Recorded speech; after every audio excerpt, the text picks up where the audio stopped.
तो ये बात हो गई कि दरोगा ने पिटवाया, पूछना क्रिया कर्मवाच्य का हो गया। अच्छा, फिर रूपांतरण का भाव व्यक्त करने के लिए भी से परसर का प्रयोग होता है। सोने से गहने बनते हैं, चावल से भात बनता है, आलू से सब्जी बनती है, ऐसे प्रयोग हम करते हैं। इसको कहते हैं रूपांतरण का भाव इसमें होता है।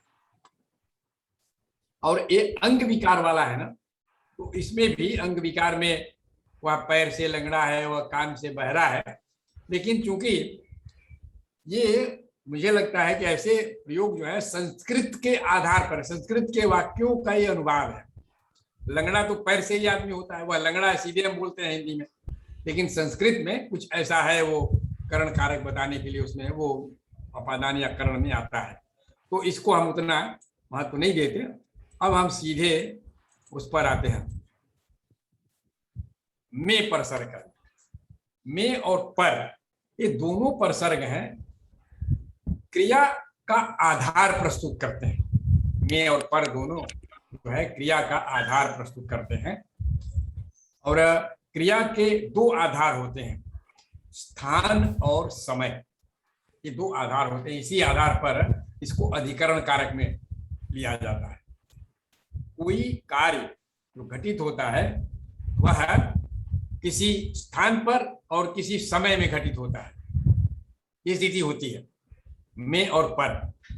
तो इनको अलग अलग, थोड़ा सा इनमें अंतर है, तो अलग अलग समझते हैं। इसमें जो है पहली बात यह है कि किसी स्थान या समय में किसी व्यक्ति या वस्तु की उपस्थिति बताने के लिए में परसर्ग का प्रयोग किया जाता है। ये स्थिति, इसका प्रयोग हम ज्यादा करते हैं। किसी स्थान या समय में किसी व्यक्ति या वस्तु की उपस्थिति बताने के लिए, मेरा घर शहर में है, वह चौथे पीरियड में कक्षा में आ चुका था। ये दूसरा वाक्य जो है इसमें दोनों चीजें आई है, दो बार में का प्रयोग हुआ है। एक समय सूचक है और एक स्थान सूचक है। कक्षा स्थान सूचक है और पीरियड ये समय सूचक है, समय बोल रहे हैं। इन दोनों के साथ जो है इसकी वह की उपस्थिति बताने के लिए इसका प्रयोग हुआ है। और ये चीजें मालूम है, और थोड़ा समय होता जा रहा है तो मैं जल्दी भी कर रहा हूँ क्योंकि लोगों को प्रश्न भी लेने हैं। फिर समयावधि बताने के लिए में परसर्ग का प्रयोग होता है। समयावधि, वह 3 दिन में पैसे लौटा देगा, वह 3 दिन में पैसे लौटा देगा। मकान 1 साल में तैयार हो जाएगा। तो ये समयावधि बताने का काम करता है। ठीक है, और ये कहां से बीच में आ गया, हमारा शेयरिंग वाला किधर गया? आगे पेज को बढ़ाएं। हाँ भाई, हाँ आया। देखिए, कीमत बताने के लिए भी में परसर्ग का प्रयोग करते हैं। मैंने 30 रुपए में 2 किताबें खरीदी, पहले 25 पैसे में 1 कप चाय मिलती थी। ये कीमत की बात है, कीमत के साथ जो फिर 2 या अधिक व्यक्तियों या वस्तुओं के बीच तुलना करते समय में परसर्ग का प्रयोग होता है। तुलना के अर्थ में से परसर्ग भी आता है और में परसर्ग भी। इन लड़कियों में उषा सबसे तेज दौड़ती है, आदमी आदमी में अंतर होता है। इस तरह से तुलना की बात इसमें आ गई में परसर्ग। अब बात आती है पर परसर्ग। तो पर परसर्ग में है, देखिए पर परसर्ग जो है किसी व्यक्ति या वस्तु की किसी सतह पर उपस्थिति बताने के लिए, और में परसर्ग जो होता है किसी घेरे में, किसी अंदर जो है वो स्थिति होती है, जैसे कमरे में ऐसा होता है।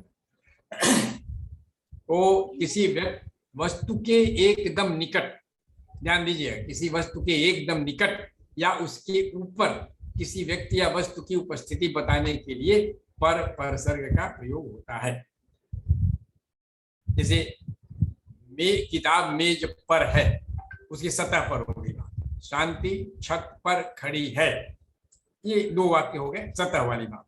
लेकिन कहें कि कोई दरवाजे पर खड़ा है, तो दरवाजे पर खड़ा होने का मतलब ये नहीं कि दरवाजे के ऊपर खड़ा है। यहाँ क्या अर्थ निकलता है? एकदम निकट। कोई दरवाजे पर खड़ा है, इसका अर्थ हम लेते हैं कि एकदम दरवाजे के पास में। जैसे हम कहते हैं ना किसी को, कोई बहुत निकट हमारे खड़ा है, तो कहते हैं यार थोड़ी दूर खड़े हो जाओ या सिर पर खड़े हो। तो सिर पर तो कोई खड़ा नहीं होता, लेकिन इतना निकट है वो कि बोलना पड़ता है कि तुम सिर पर खड़े हो, सिर पर चढ़ गए। कोई सिर पर नहीं चढ़ता, लेकिन बोलते हैं हम उसकी निकटता की थोड़ी दूरी बना रहा। इस अर्थ में भी यहां से 1 मील पर उसका घर है, उसकी स्थिति जो है 1 मील की दूरी पर, तो स्थिति बताने के लिए यह है। किसी कार्य का कोई निश्चित समय बताने के लिए पर परसर का प्रयोग होता है। यहां भी समय की बात आ गई, लेकिन इसमें एक शर्त यह है कि घंटा के साथ मिनट का होना बहुत जरूरी है, एकदम अनिवार्य। ट्रेन 10:05 पर पहुंची, 12:30 पर बैठक शुरू हो जाएगी। देखिए, सिर्फ 10 की बात हो तो कहेंगे ट्रेन 10 बजे पहुंची या ट्रेन 10 बजे पहुंचेगी। लेकिन उसके साथ मिनट, वो मिनट 1 हो, 2 हो, 10 हो, 59 हो, लेकिन वो मिनट है, तो उस मिनट के साथ जो है पर परसर्ग का प्रयोग होता है।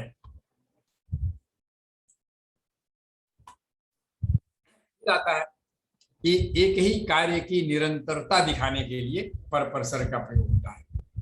उदाहरण में है, वह थप्पड़ पर थप्पड़ मारे जा रहा था,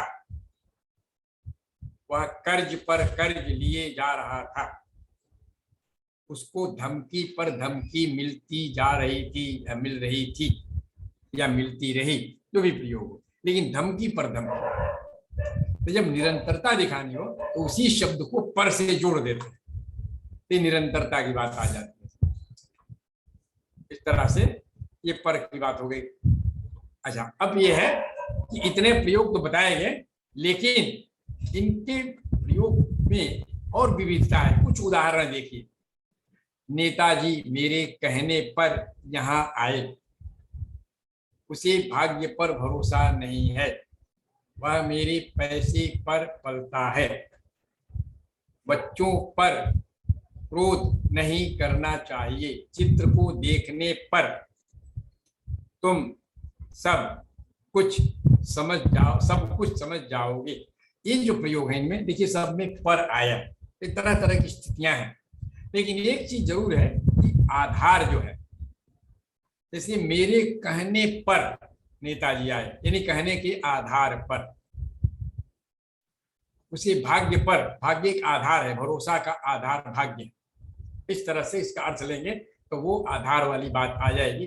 और कारक की दृष्टि से देखें तो इनमें सब में जो है अधिकरण कारक होता है, लेकिन हमें यहाँ कारक को ध्यान में रख करके बात नहीं करनी थी, फिर कारक की ही बात होती, फिर कारक के अलावा बात नहीं होती।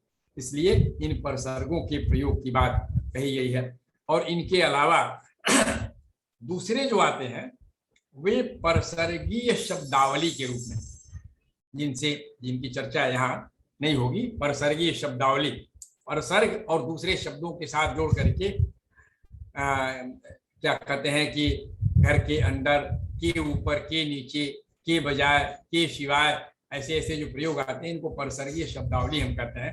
हालांकि पंडित कामता प्रसाद गुरु ने इन्हें संबंध बोधक कहा है, लेकिन अब इनको परसर्गीय शब्दावली नाम दिया गया। तो इतनी बातें जो है हमारी हो गई परसर्गों को लेकर के। कुछ बातें थी जो थोड़े विस्तार से, कुछ थोड़े संक्षेप में हुई, जल्दी जल्दी में। अब इनके आधार पर आपके कुछ प्रश्न हो तो बताइए, या कुछ प्रश्न आए होंगे इन लोगों के पास, वो जी और योगेश के पास पहले से कुछ प्रश्न आए हैं? मेरा मेरा एक प्रश्न है गुरुदेव। जी हाँ। पर्सर भी चल गए। अब हमें तो प्रोग्राम जो किया गया है स्कूल टाइम से ही वो कारकों के आधार पर कर दिया। अब पर्सरों के आधार पर हम प्रश्न करें कैसे? सबसे बड़ी दुविधा तो यही हो जाएगी, क्योंकि जैसे ही नहीं, नहीं, पर्सर से रिलेटेड पूछेंगे एक हमारे साथ समस्याएं चालू हो जाएंगी। बात बताते हैं, ये बात तो हर जगह उठती है और उसका उपाय ये है कि जो चल रहा है उसको तो चलाए रखना है। हर सवाल का यही जवाब है कि जो चल रहा है वही चलाए रखना है, लेकिन सही चीज को तो समझना है ना। जो अध्यापक है वो सही चीज समझे इस चीज को। अक्सर प्रश्न आता है, चूहा तेजी से भागा, इसमें कौन सा कारक है? भाई कारक है ही नहीं उसमें, इसीलिए सब बता रहा हूं ना कि चूहा तेजी से भागा तो क्रिया विशेषण है, इसमें कारक है ही नहीं।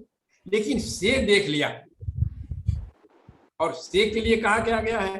करण से अपादान से, पर करण से अपादान से कह दिया तो लोग क्या है, जहां से देखेंगे वहां या तो करण या अपादान वो ढूंढने लगते हैं, या तो अपादान होगा या करण होगा, जबकि क्रिया विशेषण बनाया होगा। ऐसा है, ये चीजों की जानकारी तो होनी चाहिए। देर सवेर ये भी दिक्कत जाएगी, दूर हो जाएगी ये पाठ्यक्रमों में, जो पाठ्यक्रमों का स्वरूप भी बदलेगा। हाँ, और किसी को पूछना है? नंदा जी। नमस्कार गुरुजी।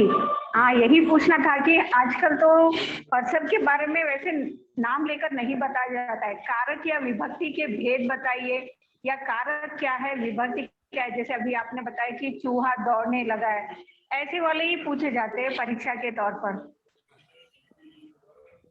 तो अब वहां अगर इसमें कारक कोई पूछे तो दिक्कत। अभी जो है हमारी जो क्या नाम है, को समूह बना रखा है जो परीक्षा वाला जो है, तो उसमें तमाम चीजें आती हैं कि ऐसे ऐसे प्रश्न पूछे जाते हैं, और हमारे जो ये व्याकरण चिंतक लोग हैं उसी में ज्यादा उलझे रहते हैं। मैं उनको सलाह देता हूँ कि भाई ऐसे प्रश्न आते हैं, एक प्रश्न पत्र में 2-4 प्रश्न आते होंगे, तो उनको छोड़ करके जो ठीक ठीक रास्ते पर चलने वाली चीजें हैं उनकी तैयारी में अपना समय लगाना चाहिए, उसमें समय बर्बाद नहीं करना चाहिए।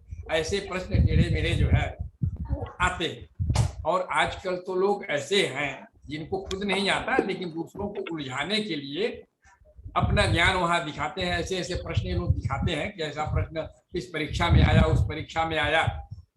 ये लोग उसमें फोटो वोटो शेयर करते हैं, तो देख करके लगता है कि ये क्या तमाशा है जो है। लेकिन वे लोग जो हैं व्याकरण जानते नहीं, किताबों से और कुछ अपना दिमाग लगा करके टेढ़े मेढ़े सवाल कर देते हैं, उनको मजा आता है। उनको ये नहीं ध्यान में आता है कि ऐसे प्रश्न करेंगे तो छात्र जो हैं वो उलझेंगे उसमें, जो है वो क्या उत्तर देंगे, लेकिन उनको उसमें मजा आता है। छोटी बुद्धि आजकल लोगों की हो गई है ना। जी सर जी, लेकिन जब वो पूछते हैं, बच्चे कुछ लिखते हैं, तो अगर वो गलत होगा तो हम गलत कहकर डालते हैं, तो बच्चे हमें उसका सही प्रश्न उत्तर पूछते हैं, तो उन्हें बताना पड़ता है हमें, तो उस समय हमें पूरा विस्तार से हमें लिखना पड़ता है। इसीलिए मैंने ये प्रश्न किया कि आजकल खाली कारक और वही मैंने बताया ना कि चूहा तेजी जी से जी। अब इसमें जो है किसी की समझ में ये आ जाए कि तेजी से में वो अपादान कारक की कर्ण कारक को डाल दे, जबकि वो क्रिया विशेषण है, पूछने वाला ही वहां गलत है ना, पूछने वाला ही गलत है वहां जो है। अब उसको क्या किया जाएगा? हम उनका तो कुछ नहीं कर सकते। हम जो कर सकते हैं वो इतने ही कि 2-4 ऐसे प्रश्न आते होंगे उनको नजरअंदाज किया जाए, और बाकी के जो प्रश्न हैं तैयारी में, जो सीधे प्रश्न हैं उनकी तैयारी पर अपना ध्यान हम केंद्रित करें। यही इन लोगों को मैं सलाह देता हूँ। लेकिन ये लोग वैसे ही प्रश्न ले करके और फिर जुटे रहते हैं अपना प्रश्न उत्तर करने में, और कभी कभी मुझे टैग कर देते हैं, तो टैग कर देते हैं तो मुझे जवाब देना पड़ता है उसका जो है। बाकी तो मैं देखता हूँ। और ये सब चीजें का मूल उद्देश्य ही यही है करने का अवधारणाएं समझा दी है, बाकी आप खुद समझ जाएंगे। और आप लोग बंधे हुए हैं व्यवस्था से, ये पढ़ाना है। जैसे मैं कहता हूँ कि ये समूहवाचक, द्रव्यवाचक, पदार्थवाचक ऐसे भेद संज्ञाओं के नहीं है, लेकिन आपको पढ़ाना है। वो भेद की नहीं है। जो ये द्रव्यवाचक या पदार्थवाचक जिन संज्ञाओं की बात करते हैं, ये संज्ञावाचक में आती है, और समूहवाचक जिसे कहते हैं वो भाववाचक। लेकिन हर में 10-15 शब्द है जिनको इकट्ठा करके, और ये अंग्रेजी का प्रभाव, अंग्रेजी में ऐसे ही जब मैंने विचार करना शुरू किया तो मैंने अंग्रेजी के अपने जो प्रोफेसर लोग हैं उनसे पूछा कि भाई अंग्रेजी में इसका कोई जस्टिफिकेशन है कि आप इन शब्दों को मटेरियल नाउन या कलेक्टिव नाउन क्यों कहते हैं? उनका यही जवाब था कि नहीं, कोई जस्टिफिकेशन नहीं है, ऐसा चल रहा है। पंडित कामता प्रसाद गुरु ने इनको नहीं दिया है, उन्होंने तो सबसे अधिक मेहनत की थी, उन्होंने 3 ही माना है। आखिर में ये भी लोग मानते हैं, लेकिन इस ऐसा है वो उनसे जूझने की बात नहीं है। और कोई प्रश्न? गुरुजी आपकी आवाज नहीं दे रही है, पीछे से दूसरी आवाज आ रही है आपकी आवाज। बाकी सब लोग अपने आप को म्यूट कर लीजिए, केवल जिसको प्रश्न पूछना है केवल वो ऑन कीजिए। ना ये है कि कभी कभी माइक अपने आप चालू हो जाता है, तो ठीक है, आप ध्यान रखिए कि आपका माइक चालू न होने पाए, उससे दूसरों को परेशानी होती है, हमको बोलने में भी परेशानी होती है। सब लोग समय निकाल कर जुड़े हुए हैं कि कुछ चर्चा की जाए, कुछ सीखा जाए, तो सबका ध्यान रखना है। तो कोई प्रश्न और, या सारी चीजें स्पष्ट हो गई?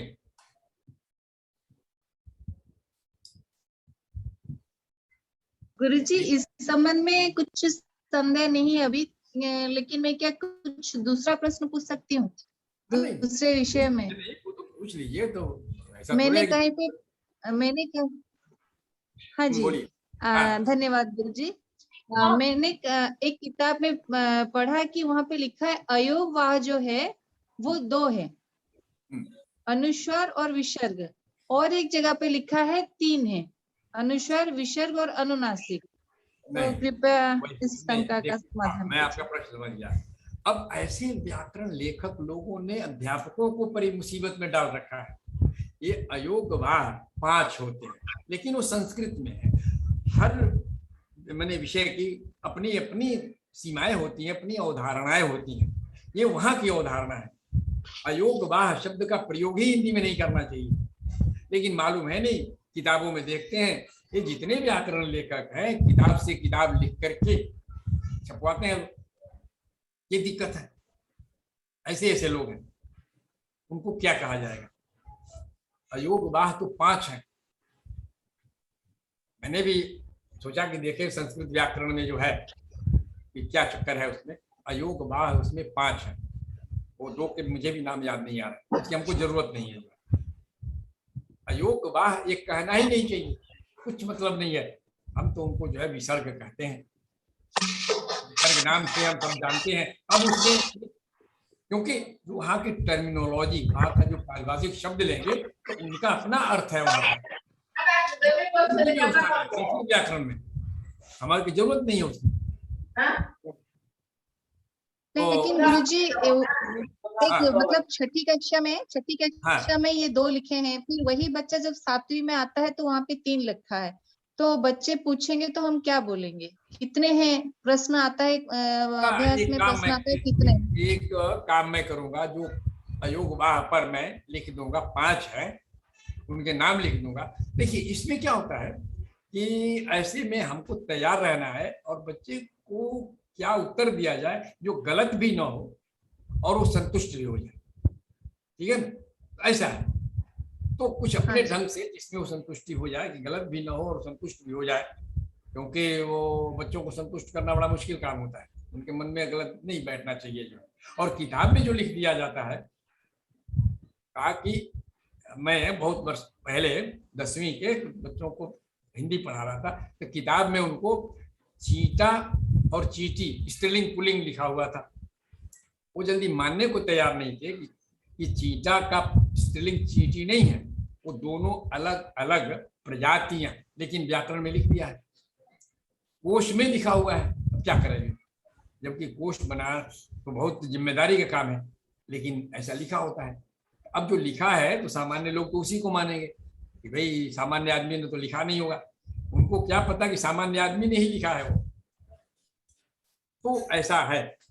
तो वो आप बता दीजिएगा, ऐसा कोई प्रश्न करे तो कह देंगे नहीं, वो तो है तो 5, लेकिन इस कक्षा के लिए 2 ही है और इस कक्षा के लिए 3 है।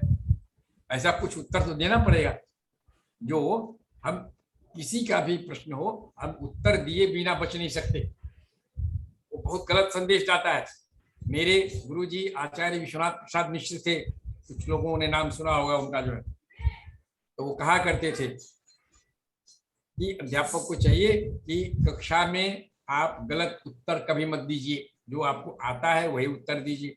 लेकिन बहुत से अध्यापक तो ऐसे हैं जिनको यही पता नहीं है कि मुझे क्या सही पता है, मुझे क्या गलत पता है, उनको कुछ उत्तर दे देना है, क्योंकि उत्तर न देने में आपकी अयोग्यता नहीं है। लेकिन आपने अगर गलत उत्तर दे दिया और बच्चे ने कहीं दूसरी जगह पकड़ लिया कि भाई ये तो गलत उत्तर दे रहा है, आप पर विश्वास खत्म हो जाएगा उसका। अध्यापक का काम है विश्वास को बनाए रखना छात्रों के सामने। हाँ जी, हाँ जी। तो और कोई धन्यवाद प्रश्न? गुरु जी। और एक संदेह है, संयुक्त व्यंजन और संयुक्त अक्षर, ये क्या ये 2 अलग अलग हैं? नहीं नहीं, वो तो क्या नाम है, देखिए एक बात, संयुक्त व्यंजन कहने के 2 अर्थ होते हैं। बात वही है, वो शब्द बदल गया है, लेकिन बात वही है कि संयुक्त व्यंजन यानी संयुक्त व्यंजन ध्वनि और संयुक्त व्यंजन वर्ण दोनों अर्थ निकलता है। और अक्षर में तो वैसे ही आ जाता है, संयुक्ताक्षर जो हम प्रयोग करते हैं वही संयुक्त व्यंजन वर्ण है, वो शब्द का फर्क है। हाँ, ये जरूर है कि द्वित्व और संयुक्त को समझ लेना चाहिए। द्वित्व एक ही व्यंजन आपस में मिलता है तो द्वित्व कहते हैं 2 बार, जैसे पक्का, कच्चा, पत्ता, इसमें त, क, च ये जो जुड़े हैं इनको हम संयुक्त नहीं कहें, द्वित्व कहें। और 2 भिन्न व्यंजन आपस में मिलते हैं तब उनको संयुक्त कहा जाता है।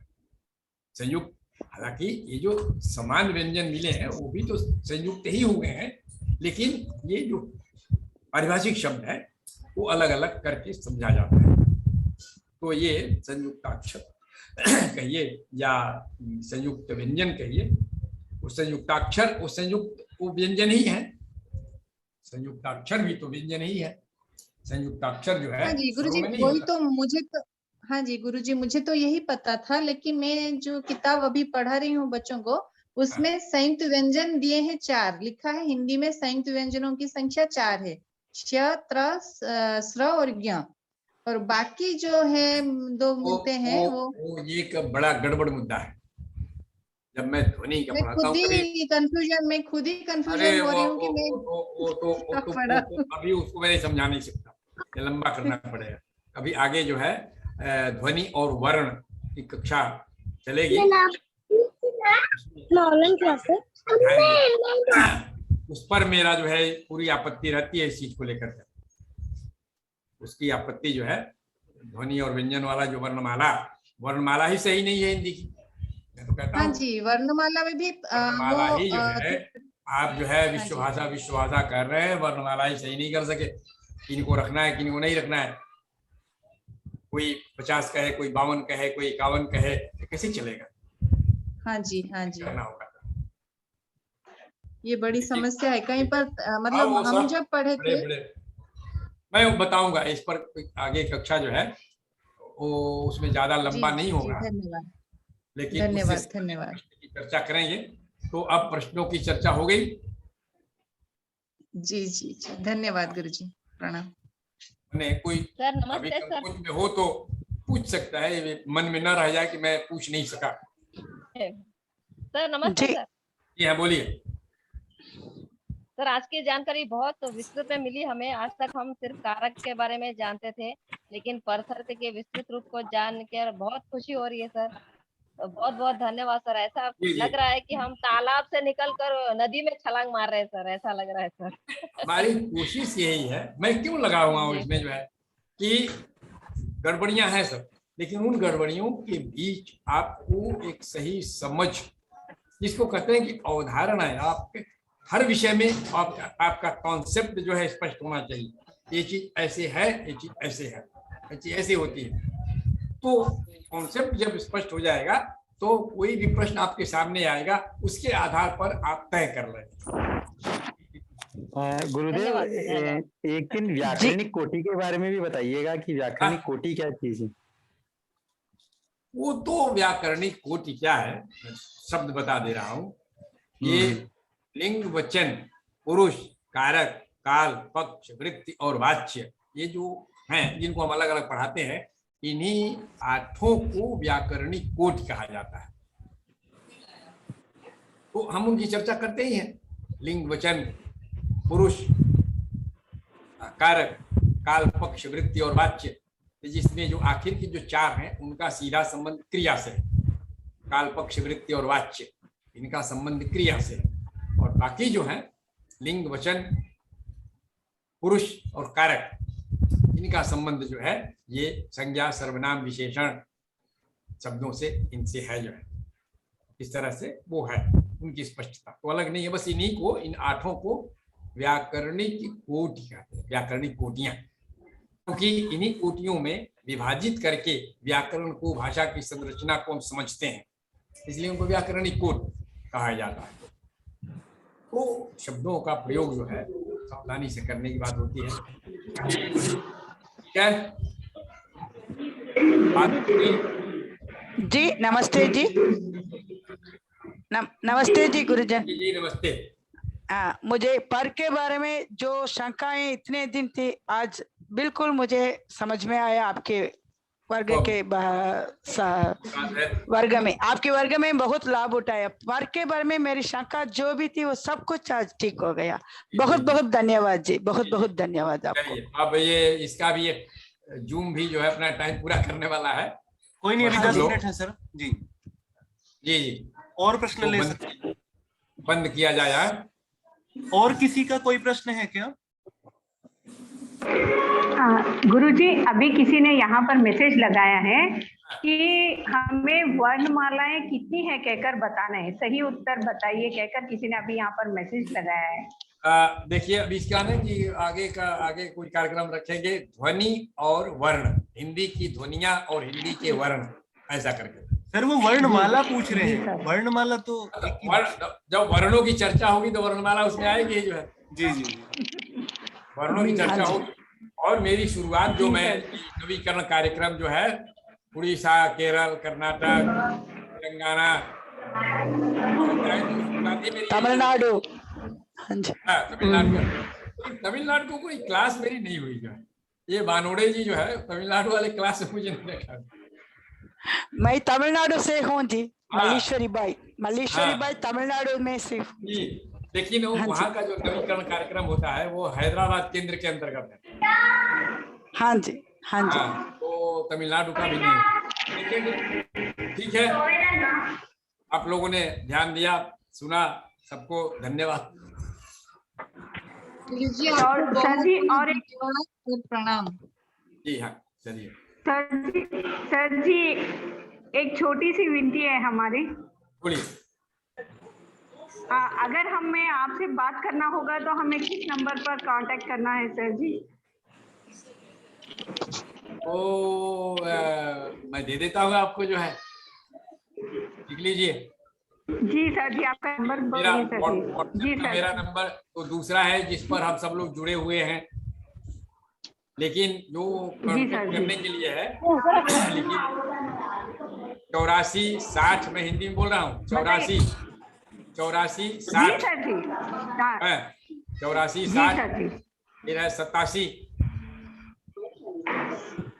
और है 56 और 33 33 84। जी सर जी, ठीक है ना? जी सर जी, ऐसे 56। हाँ जी सर जी। चलिए।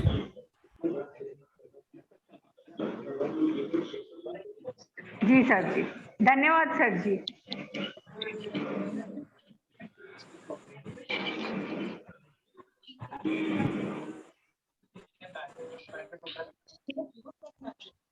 प्रणाम सर जी, प्रणाम गुरु जी।